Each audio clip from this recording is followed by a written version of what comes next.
إن الحمد لله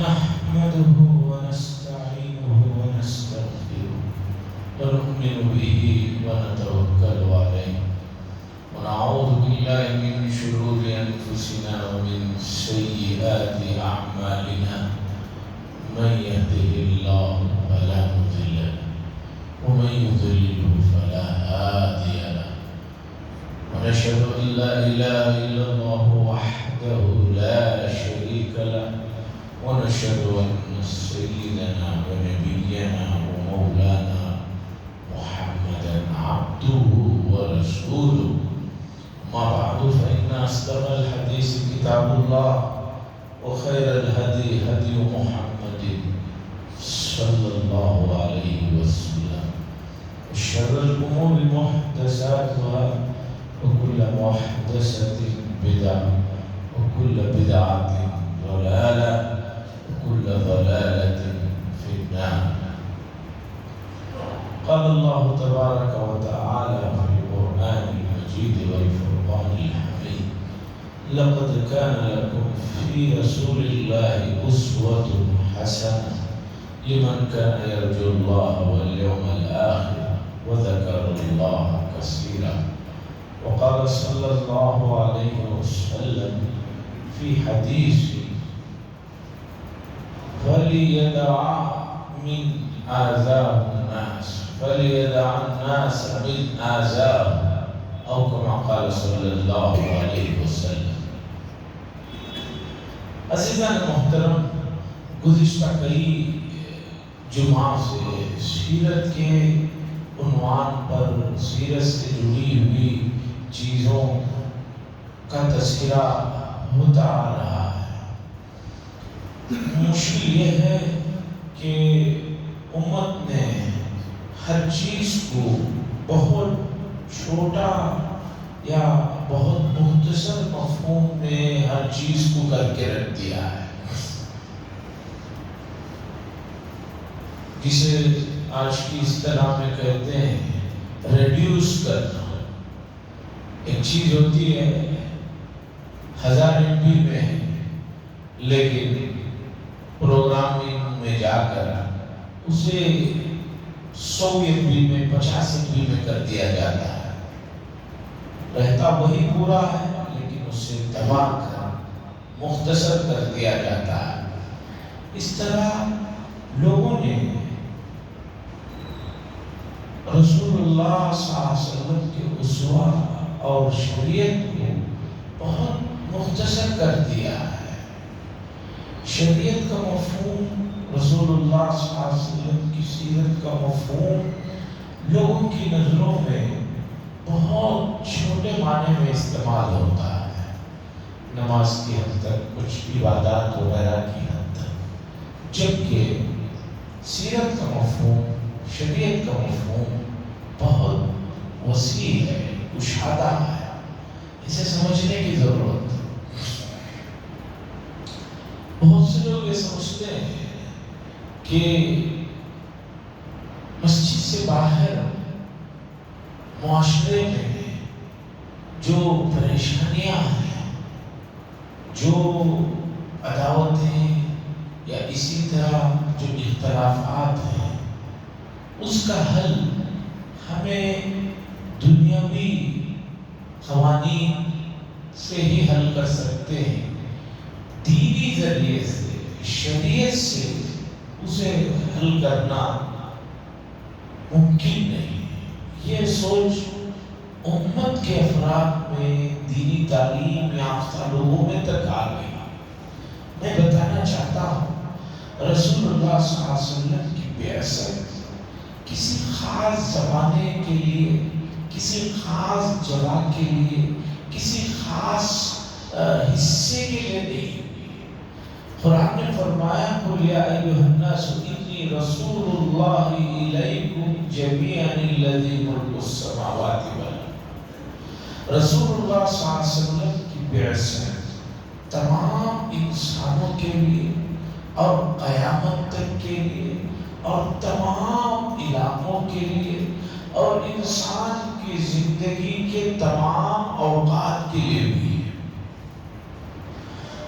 اگر شریعت کا مفہوم مسجد تک رکھتے ہیں، جس کا مطلب یہ ہوا کہ دن میں 1 گھنٹہ آپ شریعت کے پابند ہیں، باقی 23 گھنٹے آپ اپنے حساب سے زندگی جی سکتے ہیں، پھر اپنے حساب سے 23 گھنٹے زندگی آپ جئیں گے، تو لازمی بات ہے ہر آدمی کا دوسرے آدمی کے خیالات سے اتفاق ہونا ضروری نہیں ہے۔ آج اتنا زیادہ ماحول مختلف ہو گیا ہے کہ ایک گھر میں رہنے والے، ایک چھت کے نیچے رہنے والے بچوں میں آپس میں کھانے پینے تک کے مزاج میں اختلاف ہوتا ہے۔ کیا کھانا ہے اس کی الگ چوائس، کس وقت کھانا ہے اس کی الگ میں چوائس ہے۔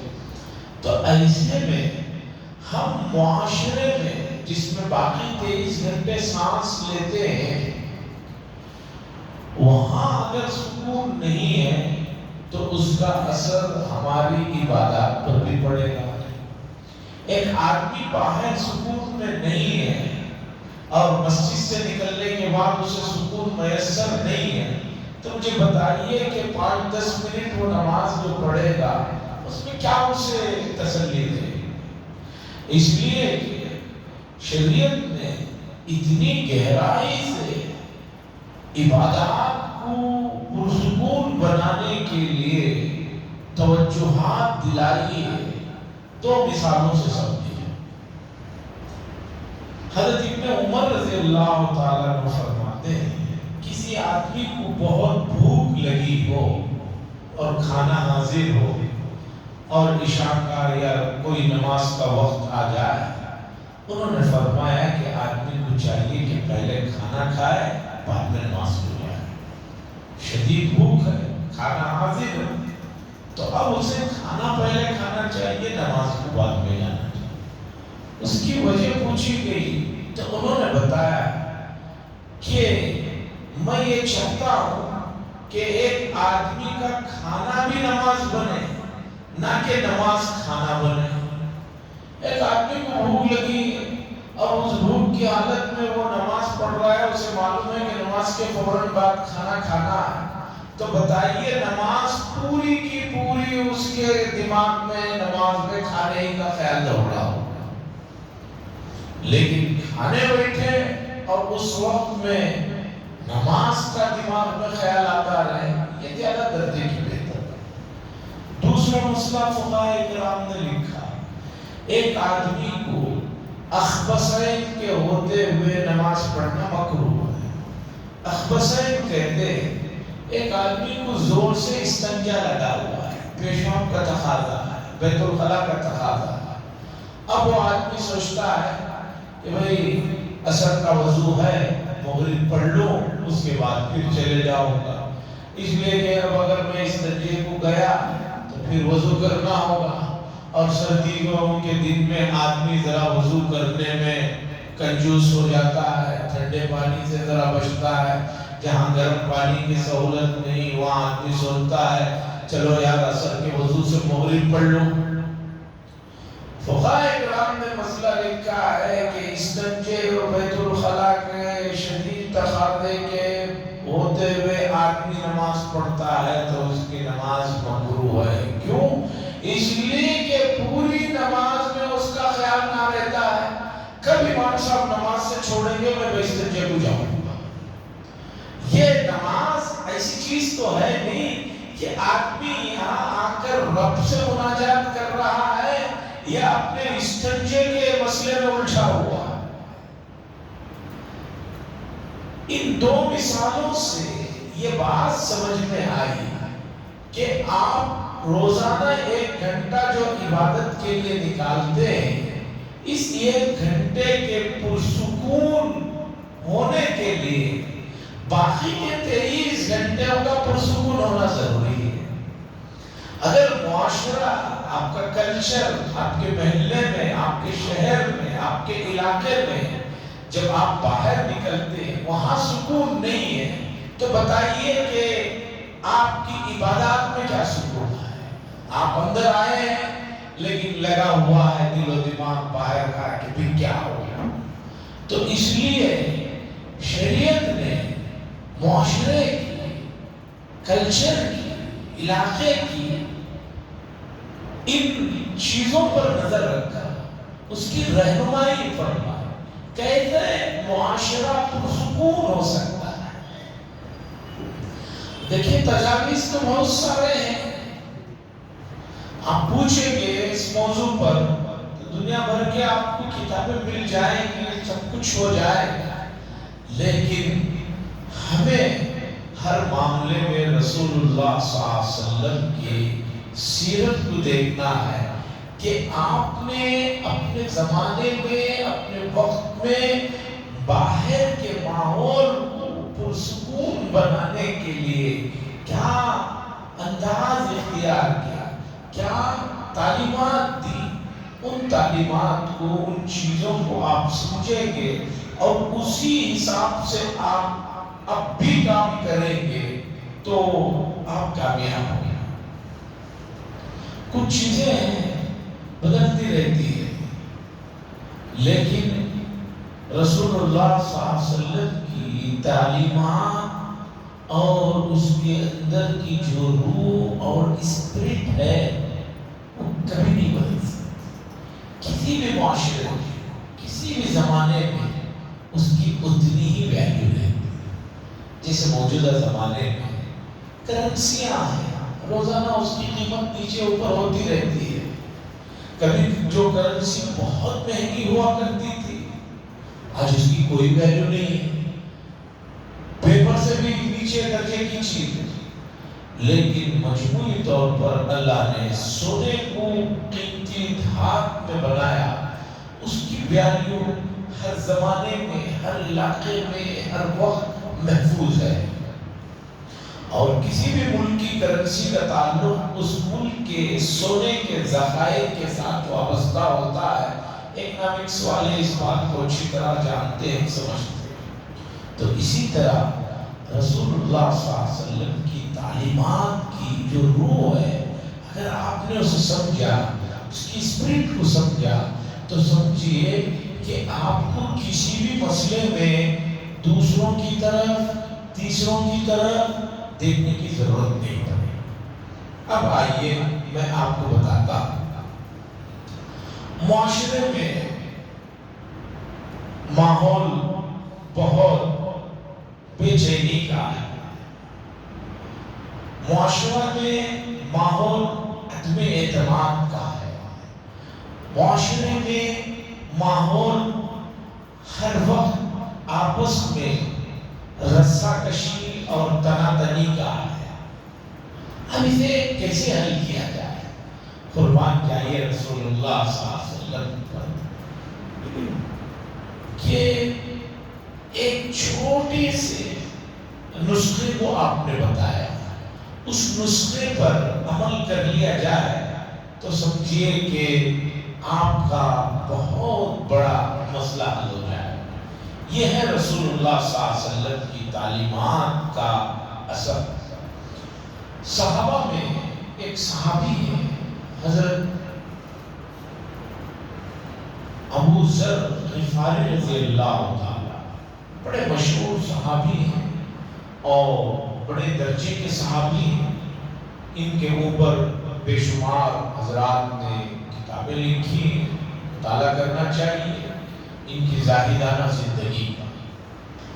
حضرت ابو ذر غفاری رضی اللہ تعالیٰ عنہ نے رسول اللہ صلی اللہ علیہ وسلم سے پوچھا، اے رسول اللہ صلی اللہ علیہ وسلم، مجھے جنت میں جانا ہے،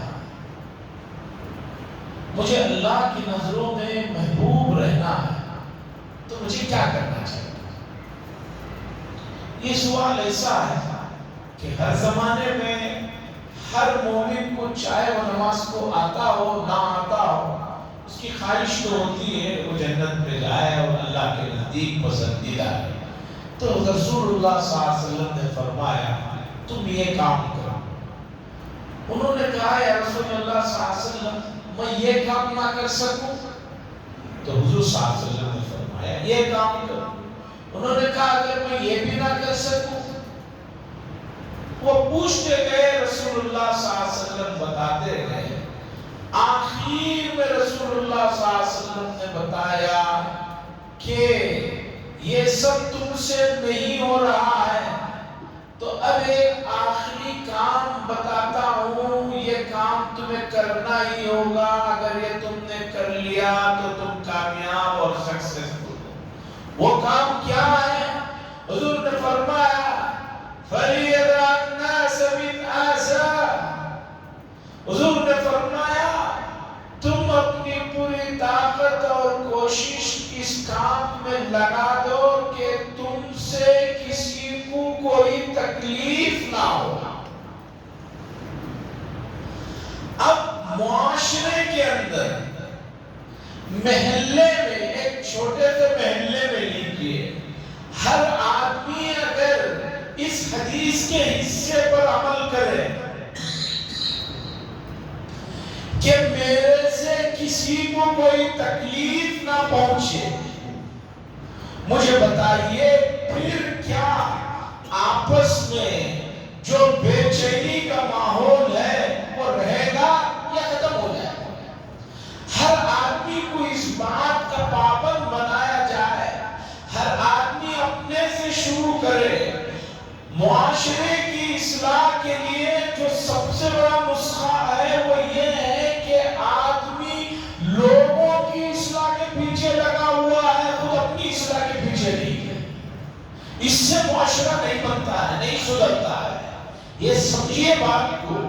قرآن نے اس چیز کو سمجھانے کے لیے جو انداز اختیار کیا اسے دیکھیے، لِمَ تَقُولُونَ مَا لَا تَفْعَلُونَ كَبُرَ مَقْتًا عِندَ اللَّهِ، لوگوں ایسی باتیں کیوں کرتے ہو جو تم خود نہیں کرتے، اور یہ بات اللہ کے نزدیک بہت بڑی ہے، یعنی یہ چیز ناپسندیدہ ہے۔ معاشرے کی اصلاح کے لیے پہلے اپنے آپ کو، فرد کو سدھرنا اور اپنے آپ کو سدھارنا ضروری ہے۔ میں نہیں سدھروں گا، معاشرے کو سدھاروں گا، یہ جو سوچ اس وقت پوری دنیا میں چل رہی ہے، اس سے معاشرہ کبھی نہیں سدھرے گا۔ اب ہمیں سیرت بتاتی ہے کہ رسول اللہ صلی اللہ علیہ وسلم پر پورے دشمنوں کے الزامات آپ دیکھیں گے، اس میں ایک الزام ایسا نہیں ملے گا جس میں کسی دشمن نے رسول اللہ صلی اللہ علیہ وسلم کو کہا ہو آپ تو ایسا کرنے کے لیے کہتے ہیں لیکن خود ایسا نہیں کرتے ہیں، ایسا الزام کبھی سیرت میں، تاریخ میں آپ کو نہیں ملے۔ یہ وہ پوائنٹ ہے جسے امت کو سمجھنے کی ضرورت ہے۔ فرد کی اصلاح ضروری ہے لیکن اپنے سے ضروری ہے۔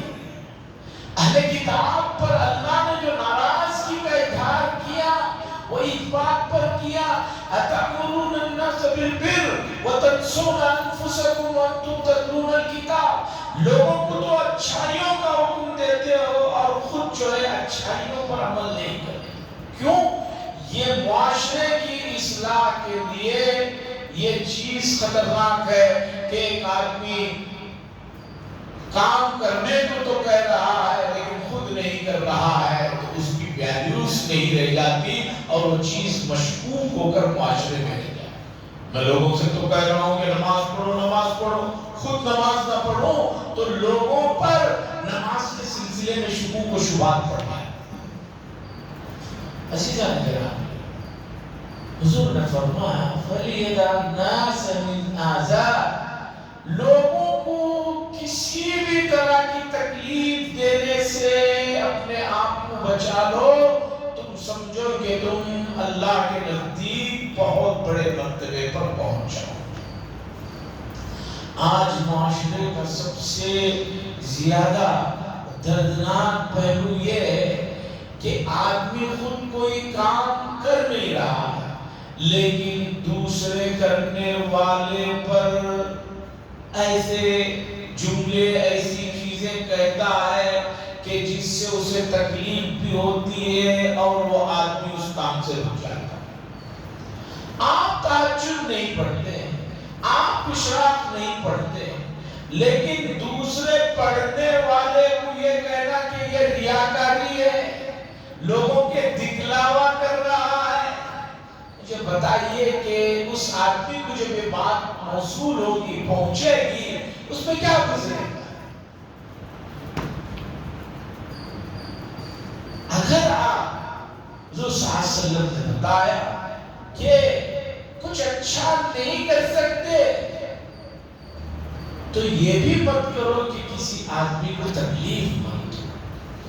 آج معاشرے میں اس اصول پر کام کرنے کی ضرورت ہے۔ باہر جو بے چینیاں ہیں، ان بے چینیوں کو ختم کرنے کے لیے ہر آدمی دوسروں کو تکلیف دینے سے اپنے آپ کو بچا لے۔ ہر آدمی یہ سوچ کو لے کر اٹھے گا تو معاشرے میں جو بے چینیاں ہیں، جو سکون غارت کرنے والی چیزیں، وہ ختم ہو جائیں گی۔ ہر آدمی سوچے گا کہ میرے پڑوسی کو کس چیز سے تکلیف ہے؟ اس چیز سے تکلیف ہے کہ میں رات میں دیر اندھیر بہت دیر تک اپنے گھر میں آوازوں کو بلند کرتا ہوں، جس کی وجہ سے پڑوسی متاثر ہوتا ہے۔ تو آدمی سوچے گا کہ مجھے یہ نہیں کرنا ہے، اس سے میرے پڑوسی کو تکلیف ہوتی ہے۔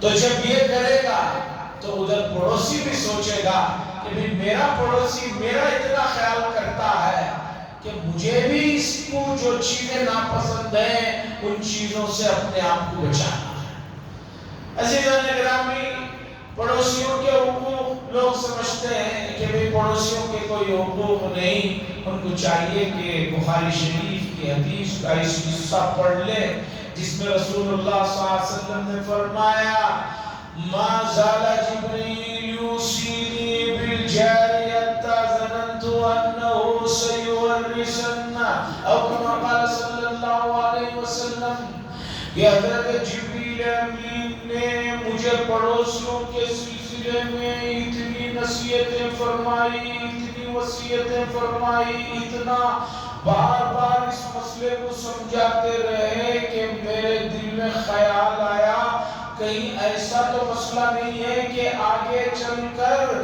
جیسے ایک آدمی کے انتقال کے بعد اس کے بیٹے بیٹیاں وارث ہوتے ہیں، پڑوسیوں کو بھی وراثت میں کہیں حصہ دینے کا حکم نہ ہے۔ اتنی تاکیدیں فرمائی حضرت جبریل امین۔ آپ کو سب سے زیادہ اپنے قریبی لوگوں سے جن کے ساتھ آپ کا اٹھنا بیٹھنا آپ کے روابط ہیں، وہ آپ کی تکلیف سے محفوظ رہیں، اس پر آپ کو سوچنا چاہیے، اس کے سلسلے میں آپ کو غور کرنا چاہیے۔ فَلْيَدَ النَّاسُ مِنْ آذَا، چاہیے کہ تم لوگوں کو تکلیف نہ دو، لوگ تمہاری تکلیف سے محفوظ رہیں۔ احادیث کی تعداد کتنی ہے اللہ بہتر جانتے ہیں، لیکن محدثین کہتے ہیں کہ 4 حدیثیں تمام حدیثوں کا لب لباب اور خلاصہ ہے۔ 4 حدیثیں تمام حدیثوں کا لب لباب اور خلاصہ ہے۔ ان میں سے ایک حدیث ہے المسلم من سلم المسلمون من لسانه ويده، رواہ مسلم و کما قال صلی اللہ علیہ وسلم، کہ رسول اللہ صلی اللہ علیہ وسلم نے فرمایا آدمی کا ایمان کامل اور مکمل اس وقت ہوتا ہے جس وقت اس آدمی کی زبان سے اور اس کے ہاتھوں سے دوسرے لوگ محفوظ رہیں۔ اگر کسی آدمی کی زبان اور ہاتھ سے دوسرے لوگ محفوظ نہیں ہیں، وہ دوسرے چاپٹروں میں کتنا بھی آگے بڑھ جائے وہ قابل مومن نہیں ہو سکتا۔ عزیزان گرامی، اسلام کی جو سوچ ہے، اسلام کا جو مزاج ہے، وہ اس روئے زمین پر انتہائی دوستانہ ماحول میں، انتہائی سکون والا ماحول پیش کرنا چاہتا ہے۔ اور یقین مانیے، لوگ سمجھتے ہیں کہ اسلام کی بعض چیزیں ہماری سمجھ میں نہیں آتی ہیں.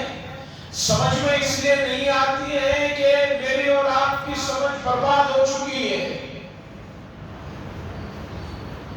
کچھ قیمتی چیزیں کھانے پینے کی ایسی ہیں وہ لوگوں کو ہضم نہیں ہوتی ہیں. اگر وہ ہضم نہیں ہو رہی ہے تو اس میں اس چیز کی خرابی نہیں ہے، آپ کے معدے کی خرابی ہے. اگر شہد اور گھی آپ کو ہضم نہیں ہو رہا ہے تو کیا آپ یہ کہیں گے کہ شہد جو ہے بہت ہی واہیات اور بیکار چیز ہے اور دیسی گھی انتہائی واہیات چیز ہے؟ آپ کہیں گے کہ نہیں بھائی، چیز تو قیمتی ہے. آپ کے پیٹ اور آپ کے اندر کا جو سسٹم ہے وہ تباہ و برباد ہو چکا ہے، وہ ناکارہ ہو چکا ہے. اسی طرح اسلام کا جو اصول ہے، اسلام کا جو مزاج ہے، اگر وہ کسی کو سمجھ میں نہیں آ رہا ہے تو اس میں اسلام کے اندر یا اسلام کے ان اصولوں میں کوئی کمی و پیشی نہیں ہے، بلکہ اس آدمی کو جسے سمجھ میں نہیں آ رہا ہے اس کا دماغ جو ہے ناکارہ ہو چکا ہے، اس کی سوچ مردہ ہو چکی ہے اور وہ بہت آخری درجے بیماری کی حد میں پہنچ چکا ہے. اللہ نے جگہ جگہ قرآن مجید میں مکہ المکرمہ کے لوگوں کو فرمایا جو لوگ ایمان نہیں لا رہے تھے، فی قلوبہم مرض فزادہم اللہ مرضا. فی قلوبہم مرض فزادہم اللہ مرضا. مکے کے وہ لوگ جو بڑے بڑے چودھری تھے، جو بہت پرفیکٹ، جن کے پاس ہر چیز کی سہولتیں تھی، وہ اسلام کے سلسلے میں جب کچھ کہہ رہے تھے یا اسلام کے بارے میں اعتراض کر رہے تھے تو اللہ نے بتایا کہ بھئی ان کے دلوں میں بیماری ہے. کوئی ظاہری بیماری ان کو نہیں تھی، ان کی سوچ بیمار تھی. اللہ نے فرمایا فزادہم اللہ مرضا، ہم نے اس سوچ کی بیماری کو اور اضافہ کر دیا اور ان کو ڈھیل دیا کہ اور اس بیماری میں جو ہے تم ہوتا جاتا. قرآن نے اس مضمون کو کئی جگہ ذکر کیا. لَهُمْ قُلُوبٌ لَا يَفْقَهُونَ بِهَا وَلَهُمْ آذَانٌ لَا يَسْمَعُونَ بِهَا، کہ بہت سے لوگ ان کے جو ہے کان ہیں کہ ان کو کچھ سنائی نہیں دیتا. بہت سے لوگ مکے میں ایسے ہیں، آنکھیں تو ہیں ان کو دکھائی نہیں دیتا. قلوب لا يفقهون بها، دل تو ہے لیکن سمجھ میں نہیں آتا. تو عزیزان گرامی، میں اور آپ جس معاشرے میں رہ رہے ہیں وہ معاشرہ اتنا پورا گندا ہو گیا ہے کہ اب آدمی کو اچھائیوں کو اپنانے کے لیے ڈرنا پڑ رہا ہے، اور جو چیزیں شرعی اعتبار سے بھی، قانونی اعتبار سے بھی، ملکی قوانین کے اعتبار سے بھی غلط ہیں، ان چیزوں کو لوگ اپنا رہے ہیں اور وہ اپنا سر فخر سے بلند کر رہے ہیں. عزیزان گرامی، میں پھر اس حدیث کے ٹکڑے کی طرف آتا ہوں جو بہت اہم ہے کہ معاشرے میں سکون کیسے آئے گا. اس کے لیے نبی کریم صلی اللہ علیہ وسلم نے فرمایا فَلْيَدَعْ النَّاسَ مِنْ آزَا، لوگوں کوشش کرو، لگ جاؤ کہ تمہارے سے کسی کو کوئی تکلیف نہ پہنچے. تم اچھا نہیں کر سکتے، دوسرے پر الزامات تو لگانا چھوڑ دو. ہر معاملے میں آدمی خود تو کچھ کرتا نہیں ہے، کرنے والوں پر الزامات جو لگتے ہیں جس سے وہ کرنے والا بھی نیک کام چھوڑ دیتا ہے. دینی معاملات ہو، دنیاوی معاملات ہو، قرآن نے کہا اس طرح کی چیزوں کو آدمی درگزر کر کے کام میں لگنا چاہیے. عزیزان گرامی، اس وقت دنیا بھر میں جس طرح کے احوال اور جس طرح کے حالات آ رہے ہیں، سننے کو مل رہا ہے، دیکھنے کو مل رہا ہے، وہ زمانہ گیا کہ بعض گاؤں کی خبر ہمیں آتے آتے 2 دن لگ جاتے تھے، وہ زمانہ چلا گیا۔ اب دنیا کے کسی بھی کونے کی کوئی بھی خبر آپ کو 10 سے 15 سیکنڈ کے اندر جو ہے یہاں آ جاتی ہے، آپ کو مل جاتی ہے۔ ایسے میں ہمیں اپنے ایمان کی حفاظت کے لیے جو کام ضروری ہے ان کام پر توجہ دینے کی ضرورت ہے۔ لوگ اپنے ایمان کی حفاظت کے سلسلے میں بالکل بے پرواہ ہو گئے ہیں، بالکل آزاد خیالی میں آ گئے ہیں، اور ایمان کی اہمیت اور اس کا درجہ اور وہ کتنی بنیادی چیز ہے اس کی طرف توجہ نہیں دی جا رہی ہے۔ ایسی باتیں لوگ کرتے رہتے ہیں کہ جس سے ایمان سلب ہو جاتا ہے اور ان کو اس کی پرواہ بھی نہیں ہے۔ کیوں؟ اس لیے کہ بنیادی باتیں جو ایمان اور اسلام سے جڑی ہوئی ہیں ان کو پڑھا ہی نہیں ہے، ان کو سمجھایا ہی نہیں گیا ہے۔ اگر آنے والے معاشرے میں جو بچے اب پڑھ رہے ہیں آگے چل کر جوان ہوں گے، اگر ان کے اندر بھی ہم ایمان کی بنیادی اور ضروری چیزوں کو نہیں سمجھایا اور ان کو نہیں رٹایا اور نہیں محفوظ کرایا تو آگے چل کر ایمان اور اسلام دوسرے کیا تکلیف دیں گے، خود اپنا معاشرہ ایمان اور اسلام کی چیزوں کو جو ہے منہدم کر کے رہ جائے۔ عزیزان گرامی،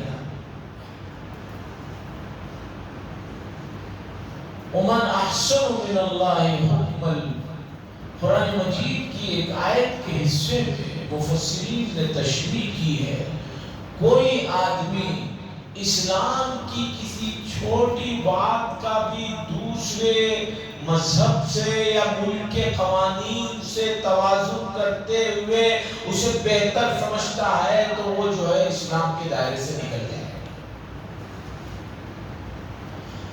ضرورت اس بات کی ہے کہ اسلام کی صحیح تعلیمات اسے حاصل کیا جائے۔ آپ اسلام کی صحیح تعلیمات آپ کے پاس نہیں، سنی سنائی ہوئی چیزیں، اور بہت سارے لوگ موجودہ زمانے میں سوشل میڈیا سے اسلام سیکھ رہے ہیں، ایسے لوگوں سے سیکھ رہے ہیں جن کو خود اسلام کا الف بھی نہیں آتا، سیکھ بھی نہیں آتا۔ چھوٹی چھوٹی کلپیں جو گردش کر رہی ہے، اسلام میں ایسا ہے، اسلام میں ویسا ہے، حضور علیہ السلام نے یہ فرمایا، وہ سب اس میں سے 90% چیزیں ایسی ہیں کہ وہ اسلام سے کوئی اس کا واسطہ ہی نہیں ہے۔ اس لیے جب آپ معمولی سے دانت کے درد کے لیے بھی دانت کے ڈاکٹر کے پاس جاتے ہیں، آنکھ کی درد کے لیے آنکھ کے ڈاکٹر کے پاس جاتے ہیں، تو اسلام کی بنیادی چیزوں کو بھی اسلام کے متخصص لوگوں سے سیکھیے۔ آج مساجد میں جو مکاتب ہیں، یقین مانیے ان مکتبوں کی اہمیت کو سمجھیں، کسی طرح اس میں 1 گھنٹہ اپنے بچے کو دے کر اپنے ایمان کی اور اپنے آنے والی نسلوں کی ایمان کی حفاظت کی طرف توجہ دیں۔ اگر آپ نے یہ نہیں کیا تو آنے والے زمانے میں آپ کے بچے اسلام سے دور ہوتے چلے جائیں گے، جو بھی چاہے گا ان کو اچک لے گا۔ اسلام کے سلسلے میں حضور نے ایک بات ارشاد فرمائی، لوگوں اپنے بچوں کے دلوں میں میری محبت کو اتنی بھر دو کہ آنے والے کسی بھی دور میں، کسی بھی فتنے کے ماحول میں کوئی آدمی میرے بارے میں کچھ بات کہے تو وہ محبت اس آدمی کو ان چیزوں سے روک لے گی، نہیں تو وہ آدمی ایمان سے نکل جائے گا۔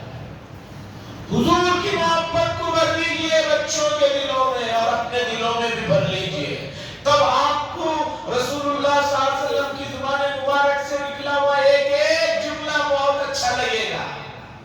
آج دیکھ لیجئے، دوسرے مذاہب کا مطالعہ کر لیجئے، ان کے اندر دنیا کی ایسی باتیں ہیں جو کسی بھی عقل مند کی سمجھ میں نہیں آتی، لیکن اتنے ذہین لوگ بھی وہ اپنے مذہب کی کسی بات کے خلاف کوئی کچھ نہیں سنتے۔ کیوں؟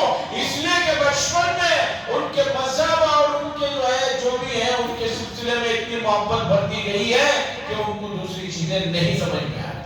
آج ہمارے گھروں میں حضور صلی اللہ علیہ وسلم کا تذکرہ اور حضور صلی اللہ علیہ وسلم سے جڑی ہوئی چیزوں کا تذکرے کے لیے وقت نہیں ہے، اور یہ چیز انتہائی بڑا فتنہ ہے۔ آپ کو، اپنے اولاد کو، اپنے خاندان کو، اپنے معاشرے کو بچائیے۔